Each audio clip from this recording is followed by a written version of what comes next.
Olá, sejam todos bem-vindos a mais um programa Psicologia no Ar, o programa de todas as terças-feiras, né? Hoje já estamos aqui com a convidada especial, Gorete Sarmento, ela que é professora da Faculdade de Santa Maria, também é psicóloga psicanalista, vai estar debatendo sobre um importante tema hoje, que acho que todos têm essa curiosidade de saber, de entender sobre essas questões do amor, né, de sentimentos. E também vamos estar falando sobre a questão de relacionamento.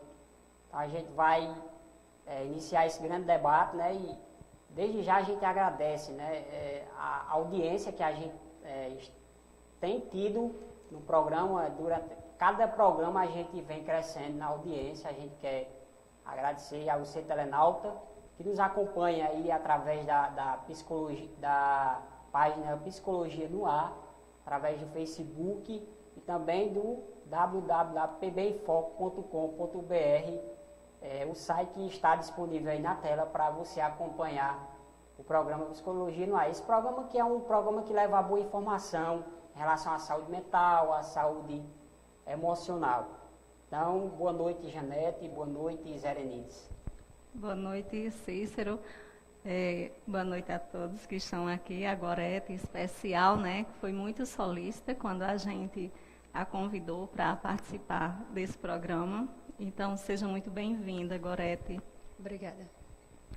Boa noite, pessoal de casa, né? Telenautas, que está com a gente toda terça-feira, né? Reforçando esse projeto maravilhoso que a gente faz com tanto carinho para estar levando a informação da saúde mental às pessoas, né? Cumprimentar Cícero, Gorete, Zerenides, né? E dizer que está sendo um prazer, Gorete, estar te trazendo aqui, para estar trazendo informações importantíssimas, que todo mundo é muito curioso, né?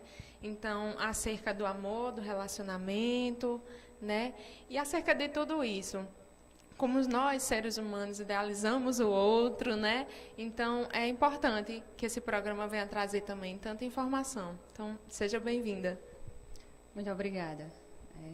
Boa noite a todos, né? Eu quero agradecer o convite por estar aqui com vocês, trazendo alguma coisa acerca do que seja, né, o amor na vertente psicanalítica, né? Então, a psicanálise ela vai trazer um pouco acerca do que seria esse processo, do que seria a idealização, né? Porque o amor também é sofrimento, porque algumas pessoas conseguem, né, de certa forma, lidar com isso e porque outras não. Então, tem um processo aí que acontece em relação a isso, né, em relação ao que seja isso que acontece com as pessoas. Existe uma definição para o amor em psicanálise, no sentido do teórico Lacan? Como que ele definiria isso? A gente começa com Freud, né? Então, Lacan, ele mesmo traz que os outros, né, as pessoas que fazem parte da escola dele, que trazem todos esses processos, até podem ser lacanianos, mas ele era freudiano, né? Mas aí ele começa, né, ele vai a partir de Freud, ele vem trazer o que, né, ele faz algumas considerações, ele faz uma releitura de Freud, ele traz algumas considerações do que Freud já trazia.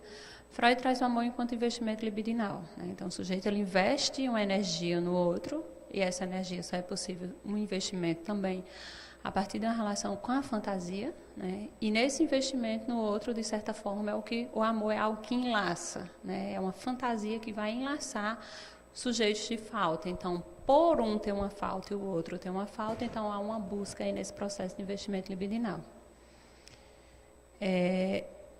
Mais alguma coisa em relação a isso ou posso ir falando? Tranquilamente, pode. Não, então, né, isso surge a partir de quê? Né? Então, a gente, ao nascer, né, tem um processo de constituição. Freud vai chamar de adulto próximo, né, e Lacan ele vai chamar de outro, grande outro. Nessa perspectiva, ele vai dizer que a gente vai se constituindo a partir do outro, a partir daquele processo todo de cuidados, de toda uma questão. Só que nesse processo sempre fica um resto. Esse resto é da ordem de uma insatisfação.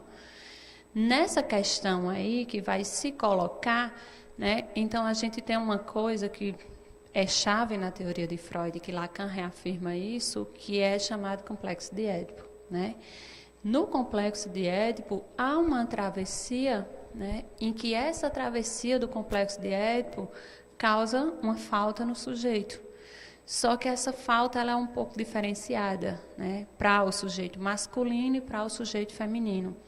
Quando Lacan e quando Freud traz essas duas perspectivas de sujeito masculino e sujeito feminino, em relação ao amor, ele não vai trazer masculino e feminino enquanto homem e mulher em si. Ele vai trazer feminino e masculino enquanto posições femininas e posições masculinas de amar. Então, nesse processo, né, de travessia aí do complexo de Édipo, o homem ele tem uma ameaça de castração. A mulher, ela se dá conta que é castrada. Por isso, a forma de amar do masculino e do feminino, elas são diferenciadas. E aí vai-se numa busca em relação a isso. O homem, né, Freud vem trazer que ele ama de uma forma anaclítica, ou seja, ele retém um pouco esse processo. Ele ama de forma fetichizada, né, ele ama um fetiche, digamos assim. E a mulher, né, ela ama de forma narcísica, ou seja, por ela se dar conta de que ela é castrada, isso não é uma coisa consciente, isso é todo um processo inconsciente, né? A gente não se dá conta disso que acontece. Então, a mulher ela passa a embelezar-se, né? Então, para a partir daí, ela ama o mito, né, de Narciso. Então, o que é que Narciso faz? Ele se afoga, é como se ele se afogasse, né, a partir da própria imagem, né, digamos assim. Então, ele ama um eu próprio, né, e a mulher, ela se embeleza, ela coloca todos esses apetrechos aí, digamos assim, para poder chamar, né, o outro, digamos assim, né. Então, o amor dela é de forma narcísica, ela se enfeita ali para poder, né, surgir alguém, se a gente for falar de uma relação hétero, né, surgir alguém que diga, né, de amor. Então, a mulher ela se alimenta de palavras de amor advindos do outro, né, por isso ela faz esses processos todos. Já tem gente aí, né, acompanhando o programa ao vivo através da página Psicologia no Ar, é o Everton Lira, né, que sempre acompanha aí ao vivo o programa toda terça-feira. Um abraço, Everton, obrigado pela audiência. Também Isaírton Almeida, né, ele também está ao vivo aí acompanhando. A Ana Christian, ela diz, um amor pela melhor psicanalista, né, ela fala aqui na sua mensagem. Brenda Pontes, que também está aí ao vivo acompanhando o programa Psicologia no Ar. E tem uma dúvida, sempre surge, Gorete, uma dúvida em relação, por que alguns sabem amar e outros não? O amor não é da ordem de um saber, né? O amor ele é mais da ordem de um ato, né, digamos assim, ou de um efeito, né? Não é bem um saber. Então, o amor ele tem consequência com essa travessia que eu falei ainda agora, né? A relação do sujeito com a falta e o que ele vai fazer com essa relação, com essa falta, é outra história.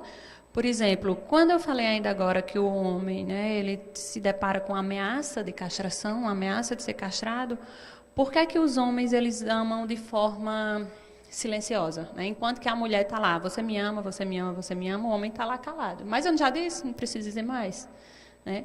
Mas isso é a forma de amar do masculino, porque quanto mais ele fala, mais há uma possibilidade de castração. Por quê? Porque falar é perda, está tirando alguma coisa dele, né? Isso é um processo inconsciente.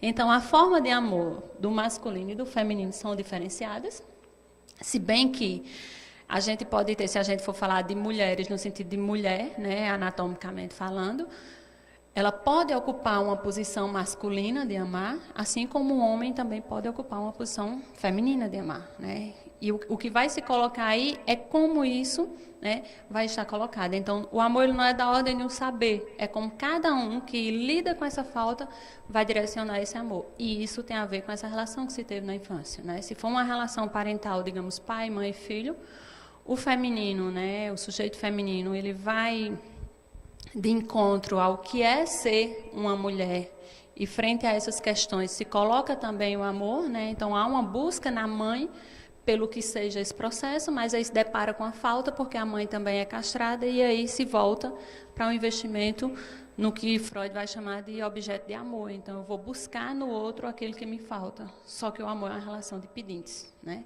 Aquele que falta em mim, eu busco no outro. E o outro também busca em mim. Então, são duas faltas interpostas aí nesse processo. Por isso, a insatisfação e o amor, ele é da ordem de um desencontro, não de uma completude, né?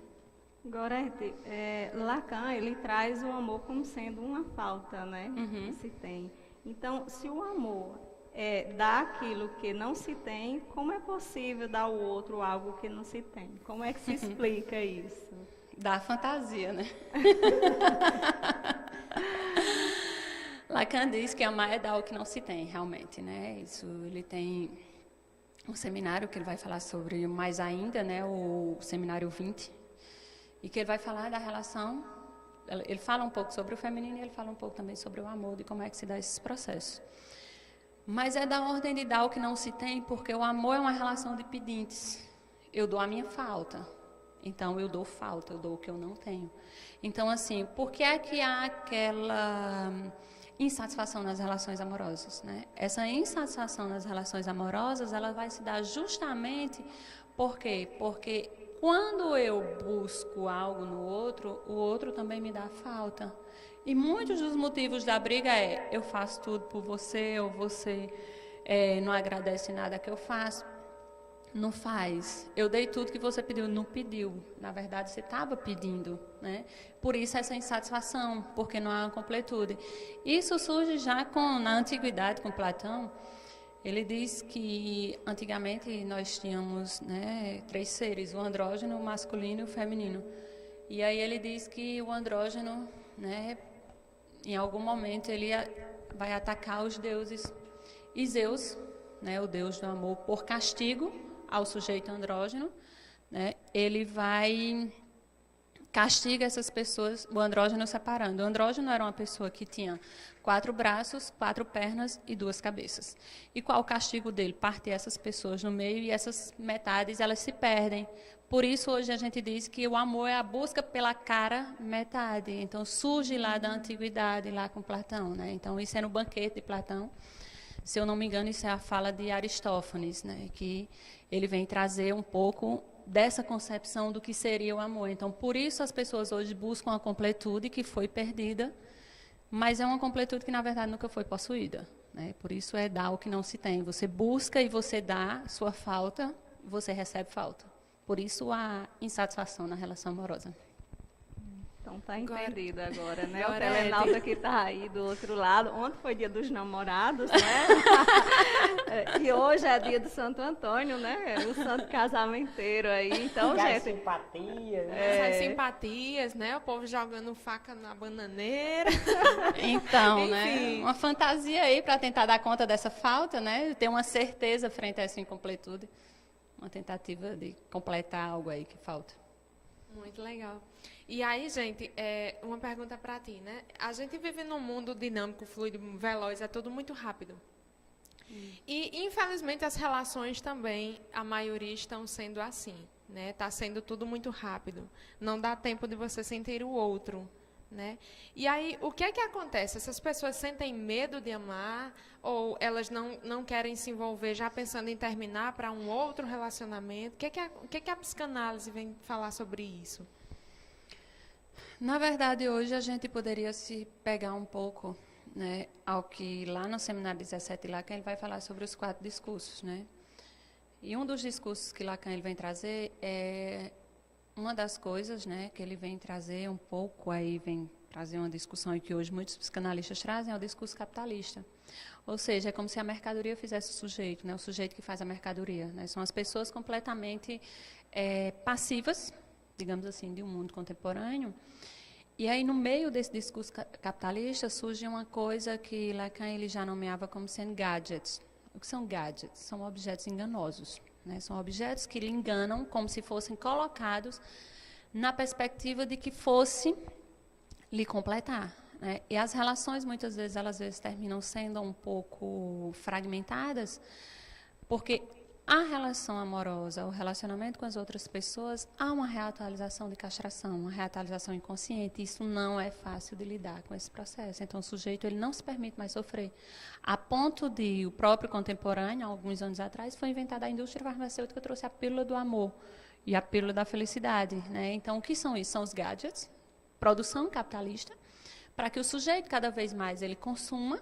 E nesse processo aí de consumo, o que é que acontece, né?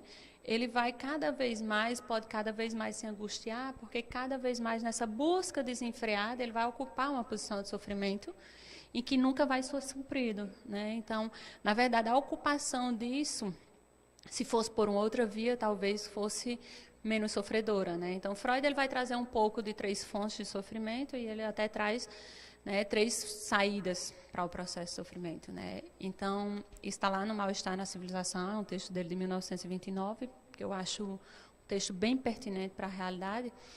Então, o que é que acontece? Ele vai dizer que uma das fontes de sofrimento, né, que causa a gente sofrer é o mundo externo, por exemplo, a pessoa ser vítima de guerras, na região da gente ser vítima da seca. Então, é o mundo externo que causa sofrimento, se a gente for pensar as pessoas que vivem da agricultura, digamos assim. Uma outra questão que é fonte de sofrimento, né, ele vai trazer uma questão do adoecimento biológico. Então, uma pessoa que, de repente, desenvolve um câncer, a pessoa que é, de repente, vítima de alguma doença biológica, causa sofrimento psicológico. E ele diz que a terceira fonte, e talvez a mais sofredora, ou a mais sofredora mesmo, ele diz que é o relacionamento com as outras pessoas, né? Porque ele diz que vai trazer uma reatualização dessa falta, e essa diferença causa uma certa inquietação na pessoa e causa sofrimento, né? Então, isso é sofredor para as pessoas. E aí, nessa relação, as relações amorosas, elas são um pouco, como é que eu posso dizer, engatadas pela uma relação sintomática, né? Eu acho que daqui a pouco eu posso trazer um pouquinho acerca disso aí para a gente se aprofundar mais um pouco. Muita gente aí acompanhando o programa, hoje está bombando o programa. Vou Olha. muito desse assunto. Viu um bocado de coraçãozinho aqui voando aqui. Está todo mundo interessado em saber agora como lidar, né, com seus relacionamentos, a partir do que Josi Alves, né, tá aí do que Gorete está trazendo. Se bem que não é da ordem de um saber, né? Josi Alves, ela está pedindo aqui um alô, né? Abraço, obrigado pela audiência, Josi. Luiziane Rolim está também acompanhando o programa Psicologia no Ar. Parabéns pelo bom programa, ela diz aqui na sua mensagem. Brenda Pontes diz que o som melhorou, né? Eu acho que estava um pouco... Tava um eco, né? Aí, mas melhorou, já está tudo ok, né? Tá... Programa ao vivo é assim, gente. Isso é, que está aqui nos estúdios, né? A gente está acompanhando o programa e está parabenizando pela... Tem Melina aí também, telespectadora. Está aqui com a gente, também acompanhando o programa Psicologia no Ar. A gente vai dar um intervalo, né? E daqui a pouco a gente volta com mais perguntas. É isso aí. Manda aí tua pergunta, Telenal.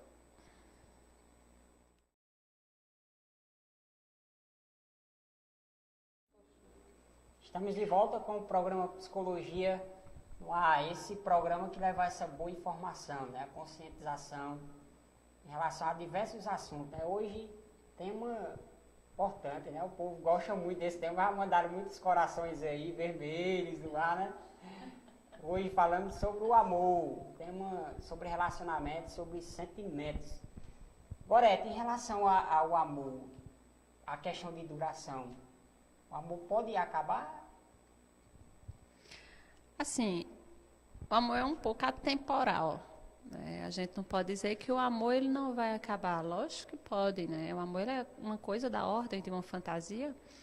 É uma fantasia que enlaça a falta, né? Como eu já estava trazendo, a questão que se coloca é, você vai projetar no outro. Quando eu falei de Freud, que tem um investimento libidinal, então você investe, é uma energia psíquica que você investe no outro, só que no outro, ele... de certa forma, ele é um pouco encoberto pela fantasia. Então, como é que acontece isso? A partir do momento em que o sujeito ele é encoberto pela fantasia, você passa a amar no outro uma fantasia própria que você projeta, mas essa fantasia ela pode cair. A partir do momento que essa fantasia cai, você deixa de amar outro, digamos assim, né? Um exemplo disso. Você está num relacionamento, você está se relacionando com uma pessoa, de repente o namoro acaba. E aí começa toda aquela lastimação. Por que é tão sofredor? Porque aquela energia psíquica que você investiu no outro retorna. Porque o rompimento do objeto faz com que, de certa forma, essa fantasia ela fique enlouquecida. Porque ela tinha um objeto concreto. O objeto sai, ou seja, a pessoa amada sai, a fantasia fica enlouquecida e retorna para o sujeito. Nesse retorno, o que é que acontece? Eu começo a me investir nas lembranças, eu começo a lembrar do outro. E quanto mais eu lembro, mais eu sofro. Né? É tanto que, em determinados momentos, né, tem até Lacan, em algum momento, ele chama de amor-ódio. Né? Então, é uma relação de amor e ódio que o sujeito ele vai, né, estabelecer com esse outro. Só que, diante de um processo aí que você elabora isso, é possível que essa fantasia ela caia um pouco frente àquele objeto no qual você se direcionava. Aí, tempos depois, você passa por aquela pessoa na rua e diz, o que é que eu via nessa pessoa? A pessoa não está mais encoberta com aquela fantasia, né? A fantasia caiu. O que você amava no outro era uma fantasia que você projetava nela para você se alimentar, né? Digamos assim, desse processo, para você alimentar a sua falta. E o não saber lidar com isso, Gorete, porque vem esse sofrimento todo do rompimento e quando a pessoa não sabe lidar, né, isso transforma-se em quê? O que a psicanálise pode estar trazendo para a gente, né, a respeito desse não saber lidar com o rompimento e a pessoa ficar em sofrimento contínuo? É porque assim, né, é um pouco complicado a gente dizer da pessoa não saber lidar, né? Assim como o Cícero me perguntou ainda agora, saber amar. Não é da ordem muito no saber, porque a gente é intermediado por um inconsciente, né? Então, a forma como cada pessoa vai reagir a isso vai remeter àquela perda lá da infância, a castração, né? Uma castração aí que é da ordem do inconsciente. Então, como a pessoa vai reagir, ela vai ter sempre uma reatualização de perda. Então, a pessoa passa a vida inteira nesse processo de reatualização que requer alguma saída. O que é que acontece? Assim como eu citei anteriormente, que Freud diz que a gente tem 3 fontes de sofrimento, ele traz no mesmo, né, texto, na verdade, esse texto dele é um texto que tem 7 capítulos, Mal-Estar na Civilização, 7 tópicos, na verdade, né? E aí, o que é que ele faz? Ele vem trazer 3 saídas para isso, né? Uma delas é a intoxicação, né? Ou seja via, né, aquela pessoa que terminou o namoro vai precisar de um diazepamzinho, né, para tomar, ou vai precisar de um Rivotril para dormir, né? Ou o uso de droga, lícita ou ilícita, né? Então, a pessoa passa a beber muito, uma pessoa que passa a usar qualquer um outro tipo de droga diante desse término. Então, isso é uma tentativa de saída para o sofrimento, né? Que ele vai dizer que não é a mais eficaz, né? Inclusive. Uma outra tentativa de satisfação que Freud vai colocar seria os derivativos poderosos, né? O que é derivativos poderosos? Por exemplo, eu, de repente, perdi alguém com uma doença e aí eu vou me dedicar a vida inteira a estudar cientificamente a cura desse processo para que as pessoas não sofram o que eu sofri. Então, eu faço um investimento numa produção científica, né? Então, diante disso, eu não tenho mais o outro para investir minha energia libidinal, minha energia psíquica, eu invisto numa investigação científica. E uma outra são as satisfações substitutivas. O que são as satisfações substitutivas? Por exemplo, a arte ela vai se colocar como essa forma. A poesia ela se coloca como um processo de satisfação substitutiva. Os poetas, né? O que é que os poetas fazem, né? Para ser poeta, realmente, ele passa por um sofrimento. Só é possível falar, inclusive, de amor se sofrer, né? Tem até uma música que eu não lembro se ela é de Maria Rita, né? Mas ela interpreta e ela diz que amor só é amor se sofrer, né? Porque até então não se dá conta que seja, né? E os poetas eles tentam fazer uma borda, dar conta de uma falta de algo. Ele é como se ele tentasse dar uma concretude ao que seja o amor. Então, no sofrimento, o poeta ele consegue dizer do que seja isso, né? Do que seja essa falta ou do que seja da ordem do indizível, né? Então, isso é uma tentativa de saída. No relacionamento pode ter uma dessas 3 saídas aí, né? E quando um casal, por exemplo, termina e não aceita, e a gente sabe que é comum, né, esse tipo de violência do casal ir lá e matar e se matar. Né? A psicanálise ela não traz isso, não? Como Traz, né, um pouco. O que é que acontece? Vai depender um pouco, quando eu falei de que até Lacan ele traz uma coisa do amor-ódio, né, e Freud ele já trazia isso, então aquele objeto que lhe era satisfatório, a partir do momento em que ele passa a não atender sua demanda, o que é que acontece? Ele passa a ser um objeto meio que ameaçador. Então, se ele não supre, eu tenho uma relação de ódio, eu vou lá e mato o objeto. Né? Como a gente também tem que ver como é que se dá o processo relativo aos crimes passionais, que no feminino acontece de forma diferenciada do masculino. Né? Então, o que é que acontece? Eu até tive uma aluna que ela recentemente falou no TCC sobre o crime passional no feminino. Né? Então, o que é que acontece nesse processo? É pela via da devastação feminina. A mulher, ela se supre pela palavra. Né? Millet, né, que é um psicanalista francês também, ele vem dizer que a mulher ela se alimenta de palavras. É o verbo do outro, a palavra do outro, que se faz carne no corpo feminino, digamos assim. Né? Então, a mulher ela necessita que o homem fale, e necessita que o homem fale principalmente de amor. Quando eu falo homem, quando eu falo mulher, né, a gente se remete a posições, não necessariamente que seja, né, o homem biológico e a mulher biologicamente falando, digamos assim. Então, o que é que acontece?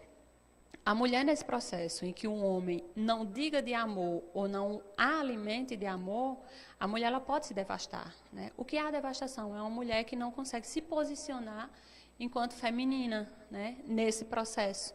Ela não sabe dizer o que é ser uma mulher frente ao homem. Por quê? Porque ela necessita da fala do homem para se fazer mulher. E frente a essa não fala do homem, pode haver um processo de devastação, e nesse processo de devastação ela passa ao crime, né? Ao crime passional. Ela pode matar o objeto. Estamos aí com Yuri Ferreira, né? Está parabenizando o Gorete, né, pela entrevista. Está aí acompanhando o programa Psicologia no Ar, ao vivo pela página Psicologia no Ar, né? E tem uma pergunta aqui. O amor pode se reverter em ódio? Foi o que eu acabei de falar, né? A questão do amor-ódio, né? É uma relação. O amor, na verdade, ele é bem próximo do ódio. Ele não é oposto, né? Por quê? Porque há uma busca desenfreada por essa tentativa de satisfação, e a partir do momento em que o sujeito começa a se dar conta um pouco de que essa satisfação, ela realmente não é um objeto que a satisfaz, a essa insatisfação, ele pode sim trazer essa questão aí do ódio, né? De uma revolta.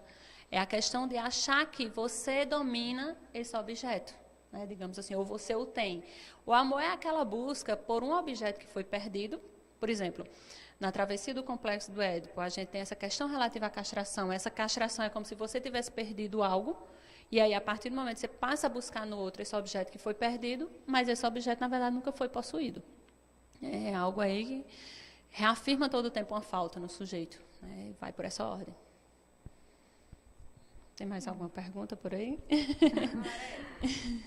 Gorete, temos casais, né? Temos pessoas que geralmente colocam o parceiro lá em cima, né? Eu vou falar num palavreado assim, bem popular. Eu tenho um parceiro e aí eu começo a idealizar aquele parceiro, e aquela pessoa, eu tento colocar ela o mais perfeito possível, né? Aquele parceiro, ele é perfeito, ele é meu mundo, ele é meu tudo. E se esse relacionamento acaba? O que é que acontece com o sujeito? Ou seja, o objeto, ele é retirado, né? E eu, como idealizava, como colocava aquela pessoa lá em cima, como que a psicanálise pode estar ajudando a essa pessoa a estar se superando, a estar ajudando nesse processo de perda? É preciso haver um processo de elaboração de luto, né? Então, o que é que acontece? É perda. Então, para o luto acontecer, né, isso tem um texto de Freud chamado Luto e Melancolia, que aí, para o luto acontecer, é preciso que essa perda tenha acontecido. Então, assim, nessa relação com a perda, o sujeito ou pode desencadear uma melancolia, ou o sujeito ele pode desencadear um processo de luto. Ou não. Se o luto não for elaborado, o sujeito pode ter uma depressão, digamos assim, frente a esse processo. Vai depender de como cada pessoa, isso é tudo singularizado, né? Tem a ver com a questão da manifestação do inconsciente, como é que o inconsciente do sujeito ele vai se manifestar aí nesse processo. Então, o que é que acontece? A gente vai falar é preciso saber um pouco sobre estruturação, né? Ou psicose ou neurose. Como assim? Né? Neurose, digamos assim, é uma pessoa que faz mais um recurso da fantasia, né? Então, é como se fossem tidos no senso comum como pessoas normais. Normais, entre aspas, né? Porque, na verdade, não se colocam como normais. Mas são pessoas que, por exemplo, não teriam a possibilidade de ter um delírio declarado, a alucinação declarada, que isso é típico da esquizofrenia. Então, a pessoa escuta a voz, a pessoa vê bicho, a pessoa não diz coisa com coisa. Então, isso é dentro da psicose. Então, digamos que de um lado, dentro da psicose, a gente tem esquizofrenia, do outro lado, dentro da psicose, a gente tem a melancolia. Então, o sujeito, frente à perda, né, ele pode desencadear uma questão melancólica. A melancolia ela é da ordem da psicose, é um pouco mais difícil o sujeito sair desse processo, né, e aí ele é tomado por um delírio de culpa. Ele se culpabiliza e ele vai ser uma pessoa que vai se colocar frente aos outros como uma pessoa hostil. Como se tudo o que tivesse acontecido no relacionamento fosse uma culpa própria dele, né? E aí ele fica alimentando um delírio de culpa, né? Na neurose, o que é que a gente vai ter? O sujeito ele vai tentar elaborar um luto, né, nesse processo. Não é uma coisa que tem uma fórmula pronta, cada pessoa tem seu tempo, porque a gente está falando de singularidade, a gente está falando de inconsciente. E aí é preciso que o sujeito ele tente, né, elaborar um pouco esse processo e, a partir do momento, como é que se dá esse processo de elaboração? Aquela minha libido que era investida no outro, aquela minha fantasia que era investida, né? Então, ela retorna para o meu eu. Isso vai me causar sofrimento, por quê? Porque eu vou continuar investindo nas minhas lembranças algo que eu não tenho mais fora. Tem até uma música de Oswaldo Montenegro, que eu cheguei a escrever sobre ela, que ele fala o tempo todo de deixa, é como se fosse um processo de elaboração, e no final ele diz que se o adeus demora, a dor no coração se expande. Ou seja, quanto mais você alimenta uma fantasia no seu próprio eu, né, você retorna essa libido, mais você sofre.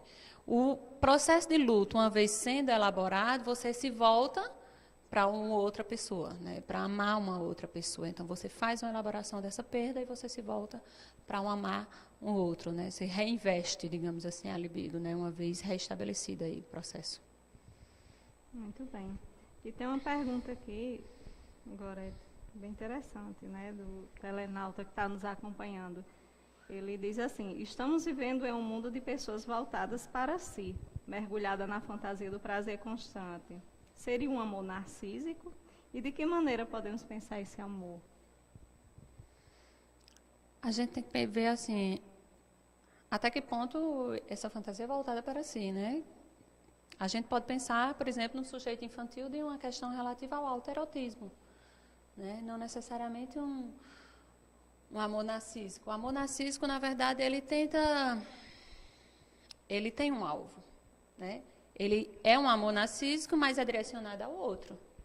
Eu tenho uma forma de amar narcisicamente, mas eu estou um investimento em mim para amar o outro. Então, isso, na verdade, das pessoas voltarem para si próprio, a gente tem que ver até que ponto isso não é uma questão do autoerotismo, né? É uma posição de sujeito bem infantil, em que esse autoerotismo, inclusive, ele vai interferir nas minhas relações com os outros, com as outras pessoas. Eu não consigo lidar com essa questão relativa à falta, então é como se eu voltasse a um sujeito infantil, digamos assim, né? E esse voltar-me para mim próprio, nessa questão relativa ao autoerotismo, eu não estou, né, direcionando para uma outra pessoa nesse processo. É um pouco mais complicado. Então, seria uma questão assim de satisfação do ego, de querer algo para si, para satisfazer o seu ego. Não, é um prazer voltado para si próprio, né? Em que você rompe um pouco essa relação fora. Você não necessita de um direcionamento ao outro. O amor é direcionar-se ao outro. Você direciona, né? Por exemplo, hoje a gente é mais uma questão mais voltada para a internet, mas antes o que é que a gente tinha? As cartas de amor era endereçamento de castração, digamos assim, né? Se a gente tirar um pouco aí dessa coisa fantasiosa do amor, dessa coisa romântica, né? Mas eu endereçava a minha falta. Eu endereçava a minha falta ao outro. As minhas cartas, elas diziam de mim, a minha falta era que me permitia endereçar um amor. O autoerotismo é como se ele não me permitisse esse meu endereçamento do amor ao outro. É como se fosse aquela coisa voltada para mim próprio, né? É como se fosse um processo meu que, eu não sei nem se seria bem legal falar, um amor autista, digamos, voltado ali para uma questão própria, digamos assim. Né? Você não se direciona, você não investe no outro. Né? A gente vai fazer um pequeno intervalo, né, e aí vai estar de volta novamente para concluir a entrevista e desde já a gente agradece, né, a Gorete pela vinda dela aqui no programa Psicologia no Ar e esclarecendo muitas dúvidas, né, em relação Obrigada. a esse importante tema que é o amor. A gente volta já.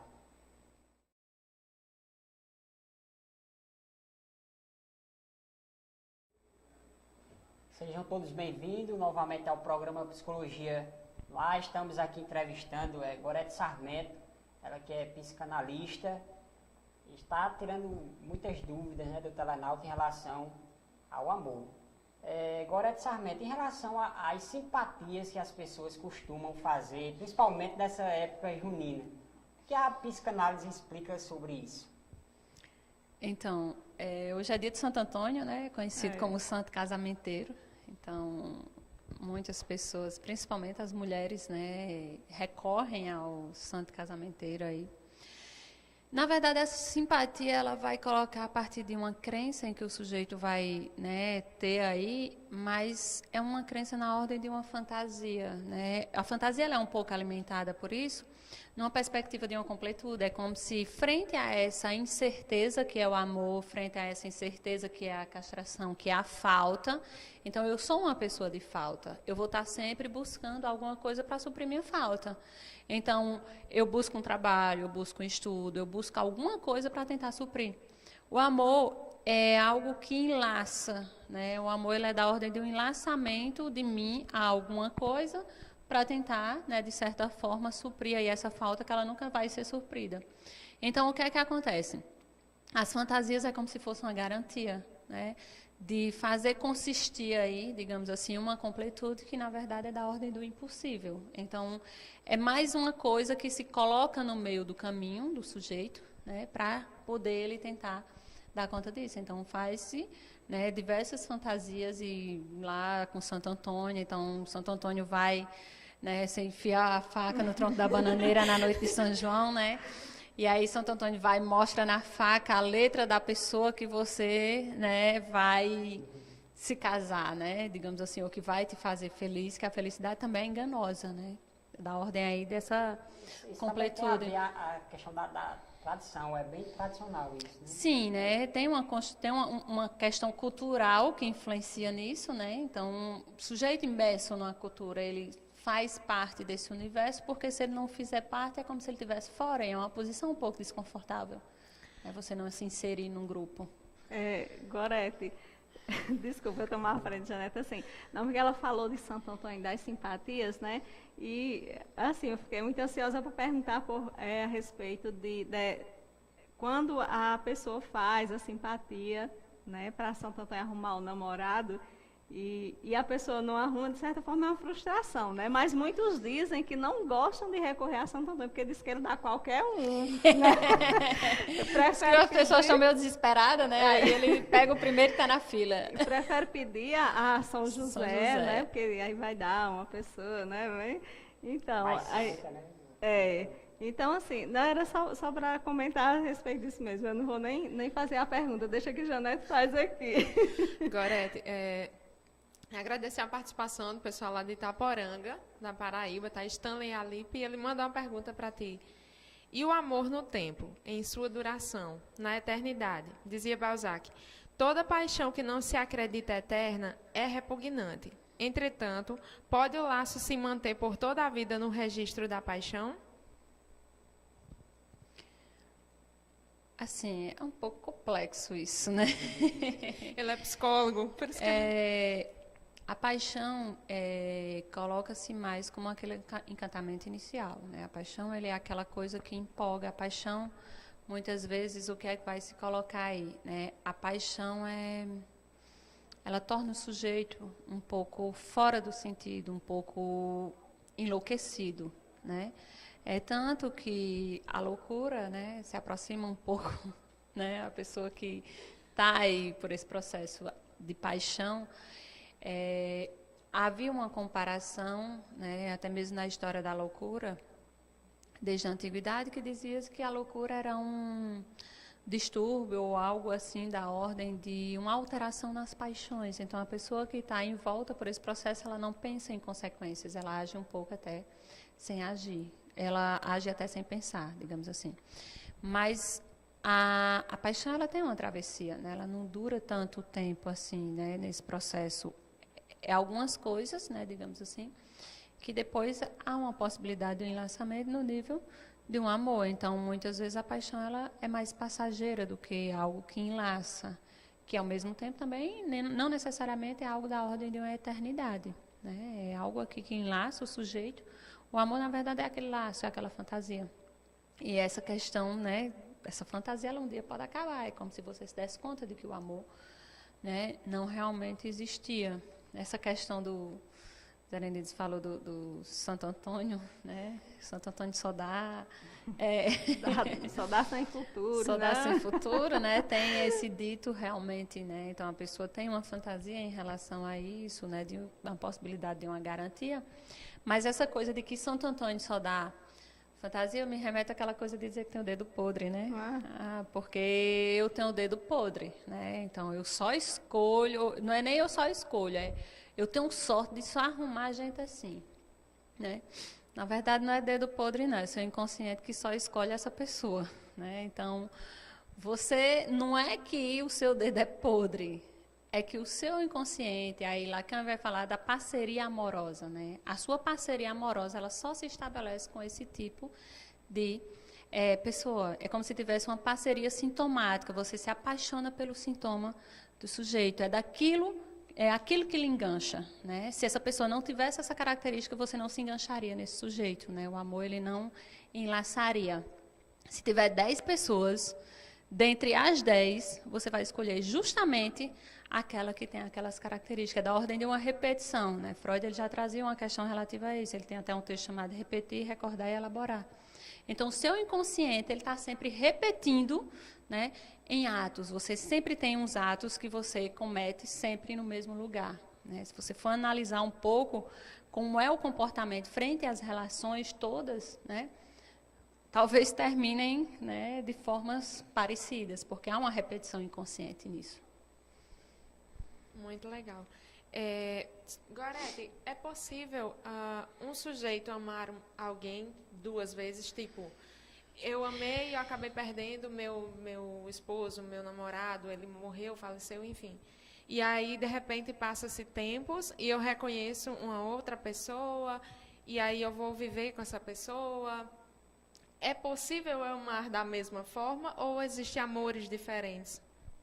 Vai depender da relação, né? Até que ponto a gente vai dizer que, assim, é um pouco difícil você medir o que é amor, né?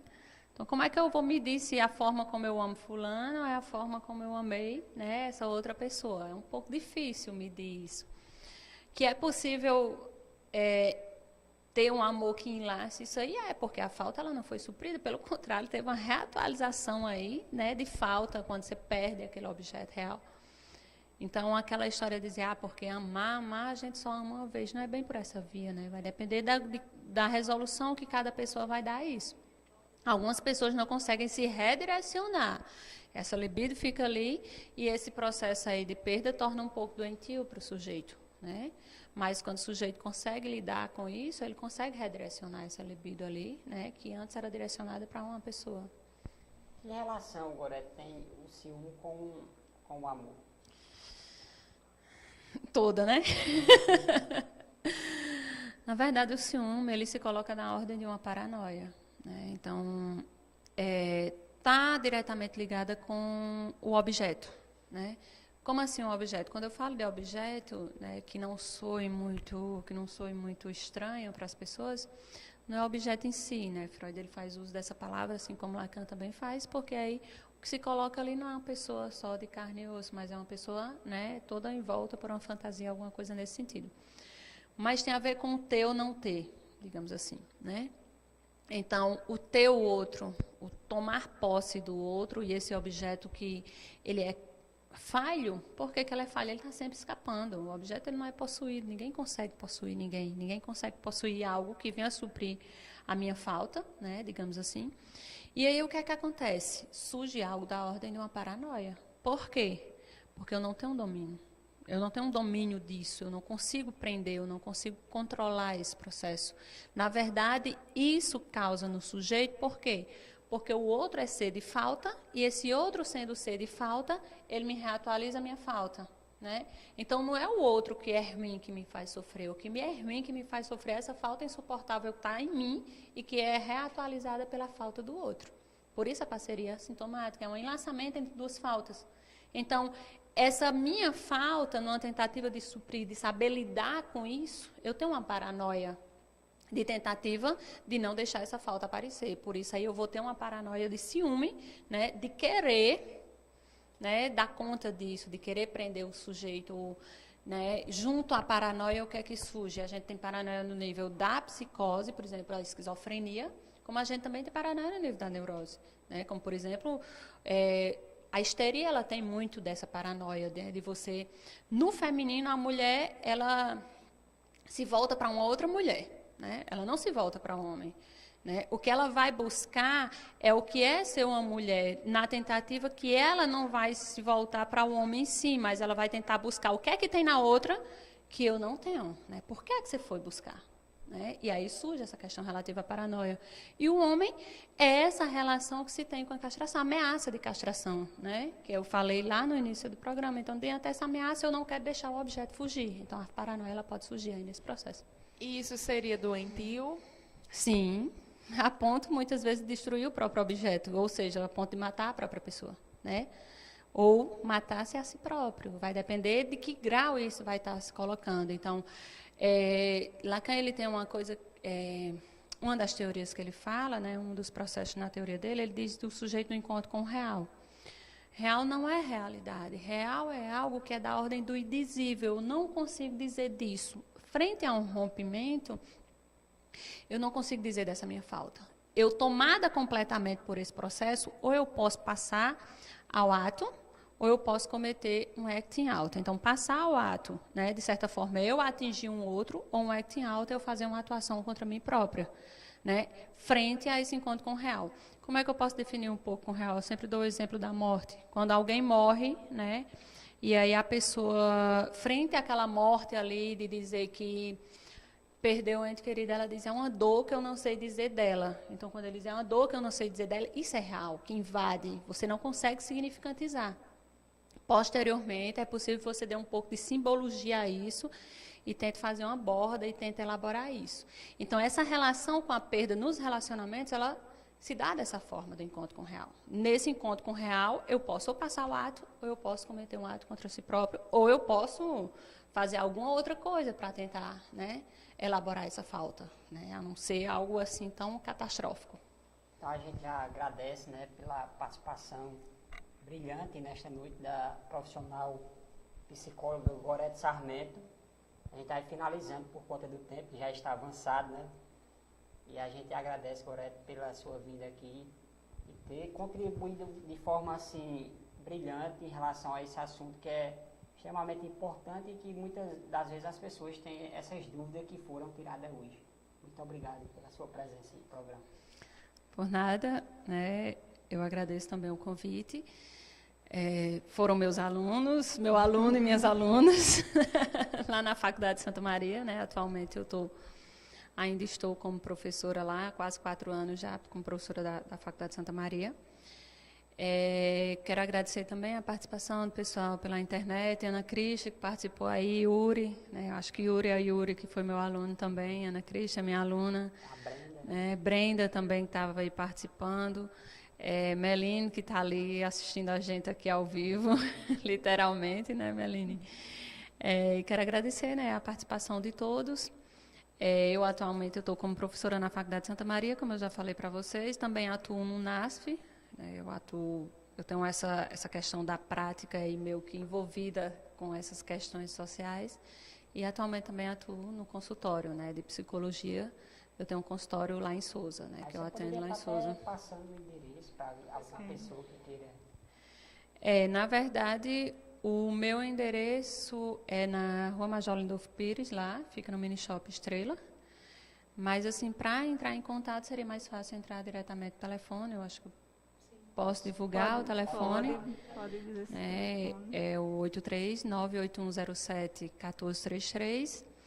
E o WhatsApp é 84-99917-0995. Né? Então, para isso, assim, eu não estou todos os dias no consultório, por isso que eu dou o telefone, porque para isso eu teria que agendar diretamente comigo. Mas a gente recomenda, né, o telenauta, quem tem interesse, né, em fazer análise, né, esteja procurando, é uma ótima profissional, uma ótima psicanalista, né, então, anota esse telefone que ela passou e procura e faça sua análise, porque vai estar em boas mãos, não é isso, Janeide? É verdade, e hoje foi muito rico, né? Rico de muitas informações sobre tudo que foi falado, enfim. O quadro hashtag Saúde Mental é Preciso Cuidar, né? Um dos quadros muito importantes aqui dentro do programa da gente, e a gente agradece de verdade a participação tua, porque eu tenho certeza que hoje foi um dos programas muito legais, assim, né? Muito legal. Justamente por estar falando uma coisa que é de interesse de todos, né?